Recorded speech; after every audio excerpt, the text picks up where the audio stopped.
Nagpamalas ng kanilang outside shooting sina LeBron at Rui Hachimura sa kanilang first training camp, pero bago yan, Jimmy Butler sinabing siya ang best player sa NBA one-on-one.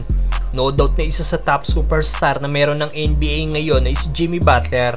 Dahil matapos magsimula ang Heat last season sa play-in tournament, binuhat nga po ni Butler ang Heat papuntang NBA Finals.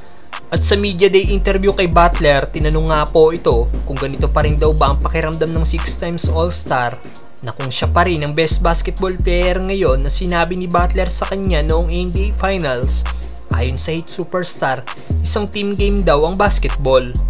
At na-realize niya na kailangan niya ang kanyang mga teammates para manalo, at palagi daw siya nagre-rely sa mga kakampi niya. At grateful din daw siya sa mga teammate niya. Pero sa tanong na sino ang best basketball player ngayon one-on-one, tugon ni Butler ay siya. And I'll always use my teammates to make sure that we win games. But as far as being the best basketball player in the world goes, one-on-one, taking my chances.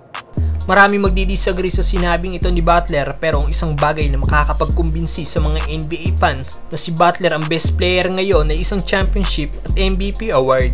Anong masasabi nyo sa claim na ito ni Butler, mga brother? Samantalang LeBron at Rui Hachimura nagpaulan ng kanilang outside shooting sa first training camp ng Lakers. Napaulat nga po noong nakaraan na magkasama nag-practice ngayong off-season sina LeBron at Rui Hachimura.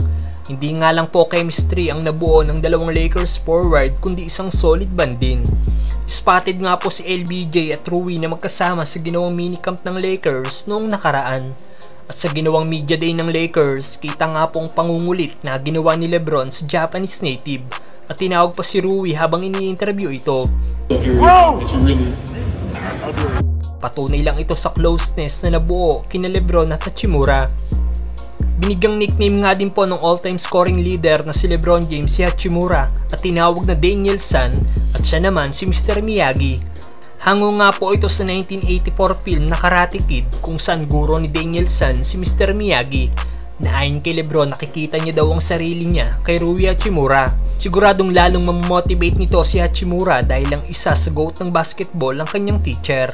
Asahan na natin ang breakout season ni Rui ngayong darating na season. Sa naging first practice nga po ng Lakers, nagpakita nga po ng kanilang outside shooting sina LeBron at Hachimura, at parehas hindi nagmimintis sa mga tira.